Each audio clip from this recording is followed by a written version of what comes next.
Every chord for Alan Floyd I have a terminal illness. is an escape. I was told I had 2 years to live. He has cancer and tried traditional treatments first. None of them worked. 4 of them made me completely suicidal. A few years ago, the federal right to try law was passed, which allows certain patients to access treatments that don't have FDA approval, like these psychedelic mushroom capsules Floyd started taking. In clinical trials of depression, they're finding that 60 to 80% of participants are reporting an immediate and substantial decrease in depression. Floyd says they've helped him, but he is wary of what could happen in the coming years. I think everyone has to tread very carefully with legalization. What does it mean? This year, Colorado voters will decide whether or not to decriminalize what supporters are calling natural medicines, meaning certain plant or fungi-based psychedelics. And they're asking for the freedom to choose to heal in their own way. Those behind the measure claim Colorado's approach to mental health has failed and that the federal government will take years to act. But Coloradans should be able to access natural medicines now. So what they want to do is remove criminal penalties for personal use of psychedelic mushrooms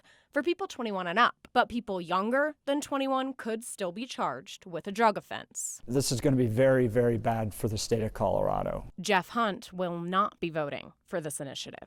Any time that commercialized drugs have wreaked havoc on our communities, it all started out under the guise of it being some type of health-related solution. So many signatures that Initiative 58 will be on the November ballot. If passed, it would create the Natural Medicine Advisory Board by January of next year. The qualifications and training for facilitators of the natural medicine would be outlined within a year. Healing centers could start applying by September of 2024. 2 years later, in June of 2026, the board could decide to broaden natural medicine to other psychedelics. The state and advisory board will determine the exact timeline during the implementation process. We want to make sure that these prices aren't getting so out of hand. There's also a retroactive element in the measure, meaning records could be expunged.